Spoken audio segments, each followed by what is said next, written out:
사울이 사환과 함께 아버지의 암나귀들을 찾으러 떠났었는데요.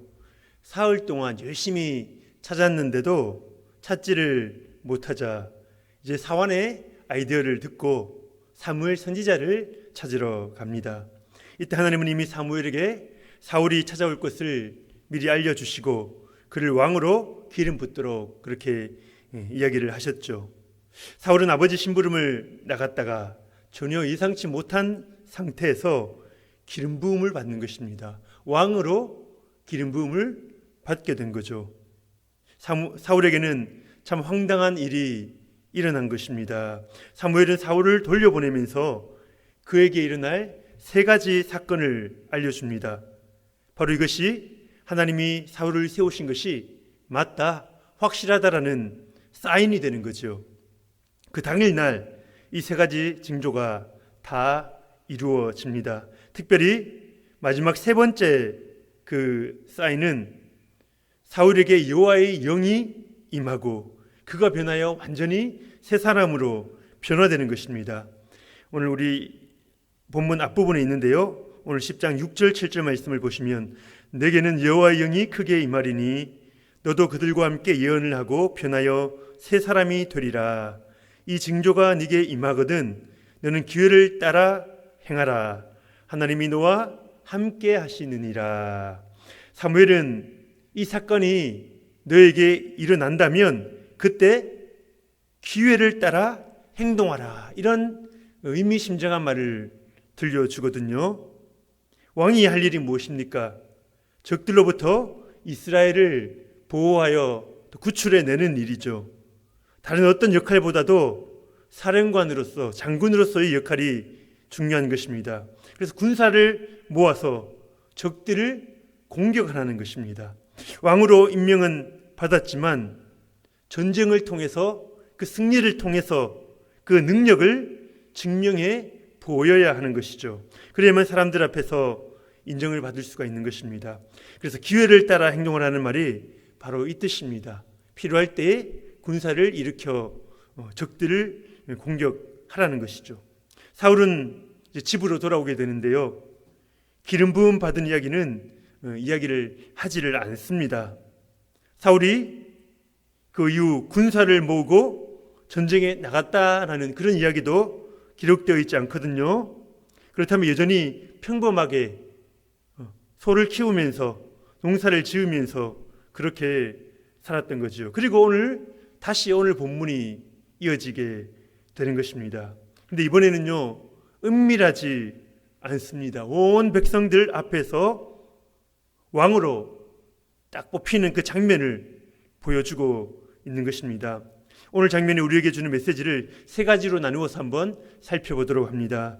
첫 번째는 사무엘이 백성의 죄를 지적하는 장면입니다. 사무엘은 하나님의 명령을 따라서 사울에게 기름을 부었습니다. 그래서 사울이 일어나 이제 군대를 이끌기를, 왕으로서의 그 능력을 증명해 보이기를 기다리고 있었습니다. 하지만 아무런 소식이 없거든요. 이에 사무엘은 모든 백성 앞에서 사울을 왕으로 지명해야 할 필요를 느꼈던 거죠. 그래서 하나님의 성막이 있는 그 미스바로 온 백성을 모으게 되는 것입니다. 17절에서 19절 말씀 제가 한번 읽어드리겠습니다. 사무엘이 백성을 미스바로 불러 여호와 앞에 모으고 이스라엘 자손에게 이르되 이스라엘 하나님 여호와께서 이같이 말씀하시기를 내가 이스라엘을 애굽에서 인도하여 내고 너희를 애굽인의 손과 너희를 압제하는 모든 나라의 손에서 건져내었느니라 하셨거늘 너희는 너희를 모든 재난과 고통 중에서 친히 구원하여 내신 너희 하나님을 오늘 버리고 이르기를 우리 위에 왕을 세우라 하는도다. 여기까지 보겠습니다. 사무엘은 지금 하나님이 택하신 사울을 지금 백성들 앞에 드러내기 위해서 이 자리에 서 있는 것 아니겠습니까? 지금 각 지방에서 모여든 백성들도 그것을 바라고 이곳에 있는 것이죠. 보통 우리가 총회를 열어서 임원단을 뽑지 않습니까? 지금 이스라엘 전 지역에서 수만 명의 사람들이 총회로 지금 모여 있는 것입니다. 왕을 뽑기 위한 것이죠. 그런데 이때 사무엘은 왕을 뽑기 이전에 다시 한번 백성들의 죄악을 지적하고 있는 것입니다.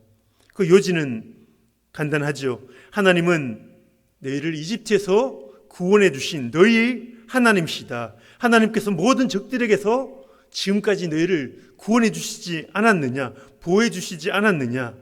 그런데 지금 이스라엘 너희들은 어떻게 행동하고 있느냐. 이제 하나님은 뒤로 물러나 주시고 우리를 다스릴 왕, 우리가 원하는 왕을 보내달라는 거지요. 지금 왕을 세우기 위해 사무엘이 그 자리에 섰지만 이것이 하나님이 기뻐하시는 그런 일은 결코 아니라는 것입니다. 지금 사무엘의 관심이 무엇입니까? 사실 사무엘은 이스라엘 백성들에게 배신당한 그런 기분이 들었을 것입니다. 왕을 달라는 것은요, 곧 하나님을 왕으로 모시고 이스라엘을 섬겼던 그 사무엘도 원치 않는다. 사무엘도 물러나라. 그 이야기거든요. 하나님이 이들의 요구를 당당하게 거부하시면 좋겠는데 또 하나님은 그걸 들으시겠다고 지금 그러고 계시는 것입니다. 아마 사무엘은 빨리 왕을 세우고 자신은 이제 쉬고 싶다 그런 마음이 들었을지도 모릅니다. 하지만 이것이 백성들에게 결코 좋은 일이 아닌 거지요. 그들이 하나님을 버린 죄악을 깨닫고 회개할 때에 바로 그때에 이스라엘의 앞길이 열리는 것이지 인간 왕이 세워진다고 해서 그들의 앞길이 열리는 것이 아니라는 것을 사무엘은 너무나도 잘 알고 있었던 것입니다. 그래서 사무엘은 너희가 하나님을 버린 것을 기억하라. 그것이 잘못되었다는 사실을 꼭 기억하라. 왕이 제대로 못할 때에 문제가 생겼을 때에 너희들이 잘못했다는 것을 꼭 기억하라. 그것을 미리 이야기해주고 있는 것이죠. 백성들의 눈치를 받더라도 할 말은 한다. 이것이 사무엘의 자세가 아니겠습니까? 사무엘도 백성들에게 사랑을 받고 싶고 이제 노년입니다. 그동안 수고해왔고 이제 저들과 좋은 관계 속에서 그렇게 일을 마무리 지으면은 얼마나 좋겠습니까? 하지만 지금 사무엘은 하나님의 대리자로 백성들 앞에 서 있는 거죠. 저들에게 달콤한 말을 해준다고 해서 이스라엘 백성들이 잘 되는 것이 결코 아니라는 것입니다. 그래서 하나님 앞에서 그들 스스로의 모습에 직면할 수 있도록 그렇게 도와야 하는 것이죠. 우리의 잘못된 모습, 우리의 부족한 모습에 직면한다는 것은 너무나 가슴이 아픈 일 아니겠습니까? 두려운 일 아니겠습니까? 지적하는 사람도 지적받는 사람도 결코 기분이 좋지가 않습니다. 하지만 진정으로 백성을 사랑하는 지도자는 국민들이 아플지라도 그들이 진실과 대면할 수 있도록 도와야 하는 거죠. 진정으로 성도를 사랑하는 목사는 아플지라도 성도들이 자신들의 죄된 모습에 직면하여 결국은 그것을 하나님 앞에 내어놓고 회개하며 돌아올 수 있도록 그 길을 열어주어야 하는 것입니다. 지도자에게 일체적인 책임이 있다는 것은 바로 백성들을 깨닫게 하고 자신의 현실에 직면하게 하는 그 사명이 바로 지도자에게 있기 때문입니다. 잘한다, 잘한다, 다 잘 될 것이다. 얼마나 훈훈하고 좋습니까? 하지만 그것이 문제를 덮어버리게 만듭니다. 그 문제를 회피하게 만드는 거지요. 문제를 많이 안고서도 다 잘 된 것처럼 그렇게 지내면은 어떡하겠습니까? 여러분들에게 질문하고 싶습니다. 여러분들이 섬기는 지도자는 어떠한 분이시고요? 또 여러분은 어떠한 지도자로 지금 서 계십니까? 사무엘과 사울 왕을 여기서 한번 비교해 볼 수가 있는데요. 사무엘이 정말 하나님 중심인 모습 우리가 반복해서 보지 않습니까? 신본주의라고 볼 수 있지요. 반면에 사울은 사람 중심입니다. 인본주의, 지도자라고 할 수 있습니다. 어떻게 보면 사울에게 더 인간미가 넘치고 더 훈훈한 모습이 있거든요. 그런데 이 둘의 차이를 어떻게 구별할 수 있습니까? 사무엘은 하나님의 말씀을 듣고 백성들에게 그 말씀을 지키도록 요구합니다. 그들이 하나님 앞에 바르게 설 수 있도록 그것을 지도해 주는 거지요. 반면에 사울은 백성들의 인기를 잃어버릴까 봐, 그들의 마음을 잃어버릴까 봐 항상 전전긍긍하는 모습을 보여줍니다. 제사를 드리는 것도 그것이 하나님께 예배로 올려드리는 것이 아니고요. 백성들이 사계를 모으는데 내가 이 도구를 사용하면 좋겠다. 그 인간적인 생각 가운데 나오는 거라는 것이죠. 지금 우리는 누구를 쳐다보고 있습니까? 누구의 생각들로 우리의 머리가 가득 차 있는가? 그 중심에 하나님이 있는가? 사람이 있는가? 어느 것을 기준으로 우리가 판단하고 있는가? 우리 판단들을 한번 되돌아보실 수 있기를 축복합니다. 사무엘의 머릿속에는요, 하나님으로 가득 차 있었던 거죠. 왕을 세운다고 지금 다들 들뜨고 흥분한 이 순간에도 사무엘은 하나님의 마음이 어떠하실지 그 생각을 했고요. 그래서 그 마음을 백성들에게 끝까지 전했던 것입니다. 거기에 모인 수많은 사람들 중에서 사무엘의 이 충고를 귀 기울여 들은 자는 아마 얼마 되지 않았을 것입니다. 왕이 세워진다 하더라도, 인간 왕이 세워진다 하더라도 나는 하나님만을 나의 왕으로 모시리라 다짐한 자가 얼마나 되었을까요? 원래 사람들은 비판의 말을 잘 듣지 않거든요. 하지만 그들 중에 듣는 이들이 분명히 있었을 것입니다. 뒤에라도 깨닫고 회개하고 돌이키는 자들이 분명히 있었을 것입니다. 선지자가 외치는 말을 아무도 듣지 않아 이스라엘이 멸망하였는데요. 그 중에서도 그 말씀을 기억하고 붙드는 그루터기 같은 자들을 하나님께서 남겨두셨다는 거죠. 그래서 우리는 사무엘과 같이요, 이 세상을 향하여 하나님의 마음을 대변할 수 있는 자로 설 수 있기를 예수님의 이름으로 축복합니다. 오늘 두 번째로 살펴볼 것은 진 보따리 사이에 숨어있는 사울의 모습입니다. 우리 20절로 22절 말씀 우리 같이 한번 읽어보겠습니다. 20절로 22절입니다. 시작.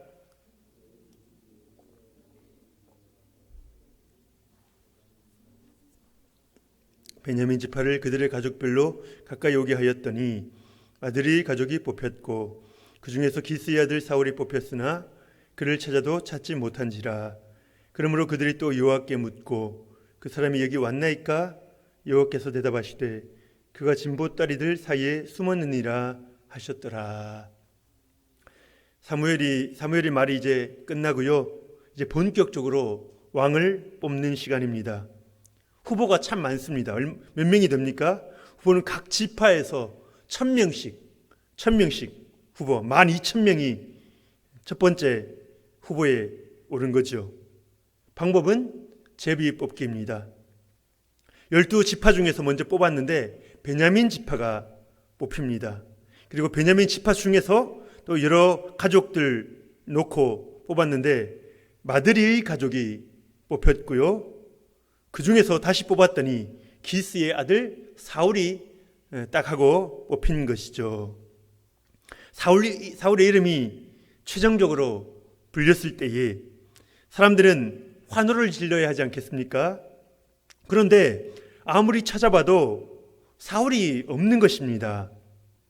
어쩌면 사무엘도 그 순간 당황했을 것입니다.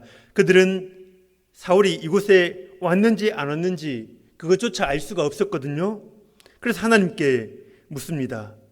사울이 이곳에 왔습니까? 그렇게 질문을 하자 여기서 저는 궁금한 게 어떠한 방식으로 하나님께 여쭙는가, 하나님께서 어떻게 대답하셨는가가 아직까지 궁금하긴 한데요. 하나님께서 대답을 해주시죠. 사울이 지금 진보따리들 사이에 숨어 있다. 그것을 가르쳐 주십니다. 전국에서 수만 명이 모였으니 그 진 보따리들이 아마 산처럼 쌓여 있었을 것입니다. 이스라엘 총회 때 항상 그런 모습이거든요. 사람들은 이제 서로 사울을 찾겠다고, 왕을 만나보겠다고 정신없이 진 보따리 사이들을 뛰어다닙니다. 짧게 기록되어 있지만 우리가 자세히 상상해 본다면 참 무서운 장면이죠. 드디어 왕을 뽑지 않았습니까? 적과의 싸움에서 앞장서 나가 싸우도록 왕을 뽑은 것 아닙니까? 전쟁에 능한 그 사람을 왕으로 뽑은 거죠. 그런데 지금 그 사람이 어떻게 하고 있습니까? 사람들 앞에 나서기 두려워서 지금 숨어 있는 것이죠. 결국 사람들에게 발각된 사울이, 자기 발로 걸어온 것이 아니고요, 사람들에게 발각된 사울이 사무엘 앞으로 이끌려 나오는 것입니다. 어떤 성경학자는 여기서 왕을 뽑는 장면을 마치 죄인을 찾는 과정, 죄인을 추적하는 과정과 유사하다, 그렇게 이야기를 합니다. 예를 들어 아간이 죄를 범했을 때도 그 범죄한 자를, 아간을 찾아내기 위해서 제비를 뽑아 찾아낸 뒤에 결국 아간이 끌려 나오거든요. 그러니까 진보다리 사이에 숨은 모습을 보고 어떤 사람들이 사울의 겸손함을 보여준다, 그렇게 이야기한 사람들이 있는데요. 문맥을 자세히 보면 그게 아닌 거죠. 사울은 두려웠던 것입니다.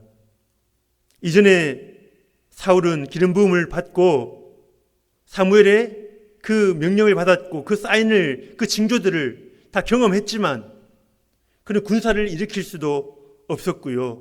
이제 많은 사람들 앞에서 왕으로 서는 것이 너무나 두려웠던 것입니다. 왕의 사명을 잘 감당하리라, 내게 맡겨준 일을 내가 잘 해내리라, 처음부터 자신할 수 있는 사람이 우리 중에도 어디에 있겠습니까? 사명을 받을 때에 우리의 마음이 다 그런 거죠. 임원 투표, 임직 투표가 있는 날이면 그 자리가 두려워서 꼭 그날 결석하시는 분들도 있는 것을 보았는데요. 사울의 마음이 그랬던 것입니다. 사람들의 환호를 받으며 무대에 서기에는 그 사명이 너무 무거웠고 반대로 자신의 능력과 지혜는 너무나 부족하다는 것을 스스로 알았던 것이죠. 이제 사울이 앞으로 나오는데요. 23절 24절 말씀, 그들이 달려가서 거기서 그를 데려오매 그가 백성 중에 서니 다른 사람보다 어깨 위만큼 컸더라. 사무엘이 모든 백성에게 이르되 너희는 여호와께서 택하신 자를 보느냐, 모든 백성 중에 짝할 이가 없느니라 하니 모든 백성이 왕의 만세를 외쳐 부르니라. 왕으로 이제 뽑힌 사울이 걸어 나오는데요. 숨어있던 그 모습이 이제 드러나기 시작하는데 그 키가 엄청납니다. 거기다 그 외모는 얼마나 잘생겼습니까? 지난주에도 말씀을 드렸죠. 그 소녀들이 보고 너무나 뿅 간다는 그런 표현을 했었는데 너무나 멋진 외모, 키, 이것을 보는 순간 백성들은 바로 인정이 되는 것입니다. 이 사람이야말로 우리의 왕이 될 사람이다. 그 외모를 보고 그것을 인정했던 거죠. 그래서 전국에서 모여든 수만 명의 사람들이 사울왕 만세를 그때부터 외치기 시작하는 것입니다. 미스바는 떠나갈 듯이 시끄럽습니다. 이스라엘은 그동안 그토록 원했던 왕을 드디어 얻은 거지요. 그들이 생각했을 겁니다. 우리도 드디어 왕이 생겼다. 이제 어떤 적이 쳐들어오든 우리가 가만히 두지 않겠다. 우리도 왕이 있다. 근데 반면 사울의 마음은 어땠을까 하는 것입니다. 사울은 자신의 능력을 알고 또 자신의 한계를 너무나도 잘 압니다. 진 보따리 뒤에 숨어 있었던 자신과 환호를 받고 있는 자신, 이 사이의 간격이 너무나 큰 거지요. 이것이 어쩌면 우리가 사명을 받고 직분을 받을 때에 느끼는 감정입니다. 우리의 능력은 얼마 안 되는데 너무나 크고 중요한 일을 우리에게 맡겨주시는 거죠. 사람들은 그렇게 이야기합니다. 잘 됐다, 축하해, 너는 잘 해낼 거다, 그렇게 인사를 하는데요. 나는 두려운 것입니다. 진 보따리 뒤에 너무 숨고 싶은 것입니다. 왜 나를 세우시냐고, 왜 나를 부르셨냐고 그런 마음이 들지요. 이때 이 둘 사이의 간격을 메우는 방법이 무엇입니까? 사람들의 환호와 사람들의 인정, 그리고 숨고 싶은 마음, 이 둘 사이의 간격을 메우는 방법은 바로 하나님의 영으로 충만해지는 것입니다. 하나님의 영으로 충만해지는 것입니다. 다음 장으로 넘어가면 사울이 암몬과의 그 첫 전투를 벌이는데요. 이때 하나님의 영이 그를 감동하셨다. 그를 사로잡으시는, 그 사람이 변하는 것입니다. 두려움이 사라지고 담대해지는 것이죠. 하나님께서는 자신이 세우신 자에게 성령을 부으셔서, 하나님의 영을 부으셔서 지혜와 능력을 공급해 주시는 것입니다. 오늘도 하나님은 그렇게 일을 하십니다. 믿으십니까?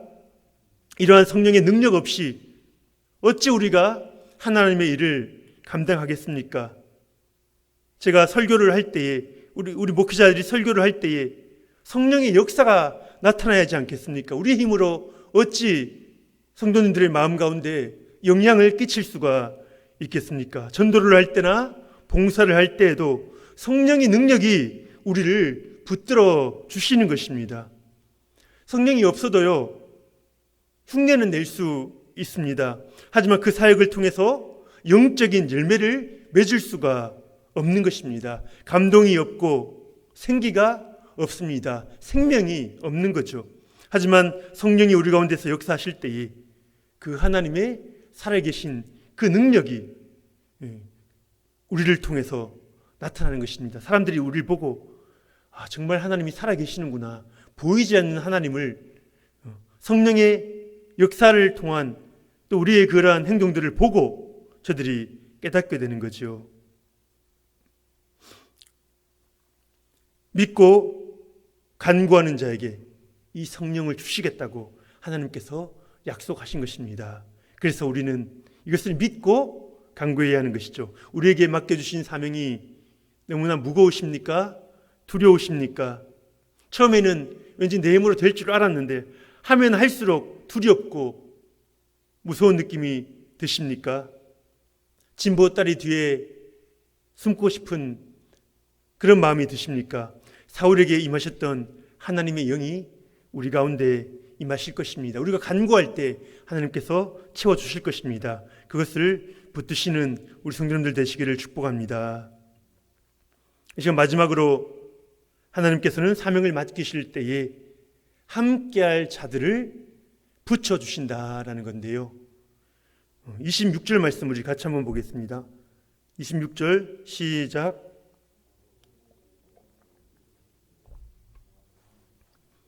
유력한 자들과 함께 갔느니라.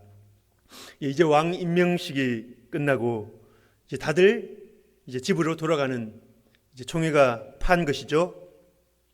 그런데 이때 아직 왕궁이 있는 것도 아니잖아요. 왕을 보좌하는 장관이나 관리들이 있었던 것도 아닙니다. 사울도 일단은 자기 집으로 돌아가야 하는 것입니다. 이때 하나님께서 유력한 자들에게 감동을 주셨다, 그렇게 표현을 하는데요. 사울 왕을 따라가서 그를 돕도록 하나님께서 그 일꾼들을 불러주신 것입니다. 이때 유력하다는 말은 말 그대로 힘이 있는 세력들이다, 이런 말도 되고요. 또 이들이 싸우는 자들, 군인들을 의미하기도 합니다. 사울이 친위대와도 같은 그러한 중요한 역할을 감당하게 되는 거죠. 여기서 우리가 알 수 있는 것은 하나님께서 우리를 사명자로 세우신다면 우리와 함께할 동력자들을 반드시 붙여주신다는 것입니다. 우리가 교회에서 어떤 일을 맡을 때에 함께할 사람들이 반드시 필요합니다. 교회의 일 중에서 혼자서 할 수 있는 일은 하나도 없습니다. 이때 우리가 우리의 편의대로 우리와 친한 사람들, 힘 있는 사람들만 팀으로 이렇게 모으려고 할 수가 있는데요. 그렇게 하는 게 아닙니다. 하나님께서는 우리와 함께할 자들을 친히 택하시고 그 마음에 감동하여 주신다는 거죠. 그래서 내 방식대로, 내 생각대로 고집하기 이전에 하나님께서 어떤 자들을 붙여주실지 볼 수 있는 눈이 있어야 합니다. 어떤 자들과 함께 이 일을 감당해야 할까 기도하면서 그것들을 준비하는 시간이 필요한 거죠. 그러면은 우리 머릿속에서 나오는 그림보다요, 우리 머릿속에서 나오는 것은 한계가 많거든요. 훨씬 멋진 팀을 꾸릴 수 있게 되는 거죠. 우리가 사람을 의지해서는 안 됩니다. 어떤 사람들은요 오고 또 어떤 사람들은 갈 것입니다. 영원한 내 편이 어디 있겠습니까? 내 인간적인 마음으로 사람들을 붙잡기보다는 하나님 마음에 감동된 자, 하나님께서 주인 되셔서 이 일을 이루실 것인데 하나님 마음에 감동된 자들을 내게 붙여주십시오.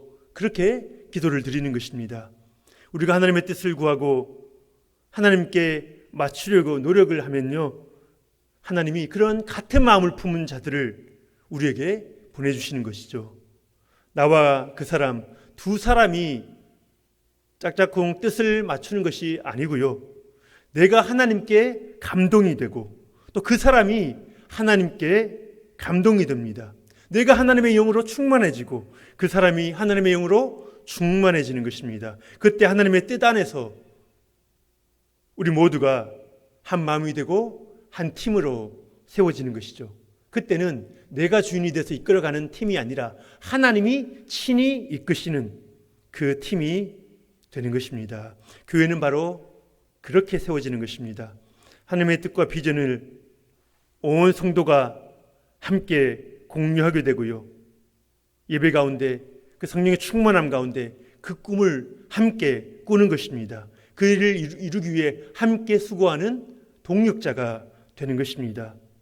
우리 성도님들 사역하시는 부서 위에, 사역하시는 그 모임들 위에 하나님의 영으로 감동된 일꾼들이 계속해서 세워질 수 있기를 축복합니다. 마지막으로 우리 27절을 살펴보려고 하는데요, 27절 함께 봅니다. 시작. 어떤 불량배는 이르되 이 사람이 어떻게 우리를 구원하겠느냐 하고 멸시하며 예물을 바치지 아니하였으나 그는 잠잠하였더라. 하나님께 감동된 자들도 있었지만 그 반대도 항상 있다는 것을 우리가 기억해야 합니다. 집으로 돌아가는 사울에게 괜히 시비를 거는 거죠. 키만 크면 되냐고, 얼굴만 잘생기면 적들을 싸워 이길 수 있냐고, 그 능력이 있냐고 비아냥거리는 거죠. 못 믿겠다는 것입니다. 나는 왕으로 인정할 수 없다는 거죠. 여기서 이들을 불량배라고 말하는데요, 하나님이 세운 질서를 인정하지 않는 자들을 말합니다. 드러내놓고 하나님을 대적하는 자들입니다. 우리의 사역 가운데도 이러한 자들이 나타날 때가 있다는 거죠. 제가 말씀드리는 것은 나와 단순히 의견이 다른 자를 말하는 것이 아닙니다. 우리는 의견이 다 같을 수가 없고요, 다르기 때문에 서로 발전해 갈 수 있는 것입니다. 하지만 오늘 불량배들처럼 우리를 넘어뜨리기 위해, 우리를 온전히 방해하기 위해서 적대적으로 도전해 오는 자들이 있을 때가 있다는 거죠. 이들을 어떻게 하면 좋겠습니까? 어떻게 하시겠습니까? 힘이 있으면 싸워서 물리치시겠습니까? 오늘 사울이 지혜롭게 대처하고 있는데요, 잠잠하였다, 그렇게 표현하고 있습니다. 잠잠하였다. 잠잠하였다고 하니까 뭐 별로 한 것도 없고 쉽게 물리쳤다는 그런 느낌을 우리가 받을 수가 있는데요, 그렇지가 않습니다. 지금 사울은요, 자신을 환호하는 그 많은 무리들 사이에 둘러싸여 있는 것입니다. 유력한 자들, 힘쓰는 무인들도 옆에 붙어 있습니다. 왕의 권위를 무시하는 그들에게 맞서 싸울 수 있는 힘이 있었을 것입니다. 그런데도 잠잠했던 거죠. 여러분이라면 그렇게 하실 수 있겠습니까? 치욕을 참고 잠잠히 있는 것이 가장 어려운 일이지요. 우리가 싸워야 할 때는 싸워야 합니다. 하지만 괜히 시비를 거는 불량배들을 상대할 여유는 또 그런 시간도 우리에게는 없습니다. 그냥 마음대로 떠들라고 내버려 두면 됩니다. 여러분들을 힘들게 하는 사람들, 괜히 시비를 걸어오는 사람들, 굳이 본때를 보여주자고 싸울 필요가 없다는 거죠. 이런 교훈을 우리가 기억하면 어떨까요? 사명의 길을 갈 때 무시할 것은 무시하자. 사명의 길을 갈 때 무시할 것은 무시하고 그냥 가는 것입니다. 싸우자고 한다고 다 싸우면은 안 되죠. 힘을 아껴야지요. 왕이 해야 할 일이 있는데 불량배와 싸우고 있으면 어떡하겠습니까? 그들이 물리쳐 이긴다고 그것이 좋은 일입니까?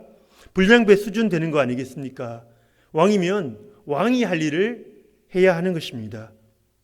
그러니 우리가 사명의 길을 갈 때 무시할 것은 무시하자. 좀 내 마음을 상하게 한다고요. 거기 맞붙어 싸울 필요가 없다는 거죠. 하나님께서 정리해 주시기를 기다리면서 나의 사명을 감당하면 되는 것입니다. 오늘 우리들의 앞길을 방해하는 자들이 있다면 한번 쳐다보시고요. 그 다음에는 그냥 잊어버리고 우리의 길을 가는 것입니다. 우리의 사명을 위하여 힘껏 달려나가시는 저와 여러분 되시기를 예수님의 이름으로 축복합니다. 말씀을 마무리하려고 하는데요. 오늘 백성들은 사무엘이 어떻게 했습니까? 백성들이 스스로의 모습에 직면하도록 하였고 끝까지 하나님의 마음을 대변하고 있는 그 모습, 이것이 진정한 지도자이다. 이런 지도자가 되시기를 축복하고요. 또 백성들은 사울을 환호했지만 사울은 두려워서 숨었거든요. 우리 모두에게 이런 두려움이 있다는 것입니다. 이것은 어떻게 해결한다고요? 하나님의 영이 우리 가운데 임해야 하는 것입니다. 우리 힘으로 할 수 없다고, 하나님 도와달라고, 하나님 나를 통해 역사해달라고 간구할 때에 하나님 우리 그 기도를 들으실 줄 믿습니다. 마지막으로 하나님이 사명을 주셨다면 함께할 동력할 일꾼들 하나님께서 채워주신다는 것입니다. 혼자의 힘으로 너무 힘이 드십니까? 혼자의 힘으로 해나가기에 너무나 힘드십니까? 하나님께서 하나님 마음으로 감동된 자들, 함께 같은 것을 꿈꾸는 자들을 붙여달라고 기도하시기 바랍니다. 하나님께서 반드시 채워주실 것입니다. 그래서 하나님의 뜻 가운데 아름답게 힘있게 존귀하게 쓰임받는 우리 모두가 될 수 있기를 예수님의 이름으로 축복합니다.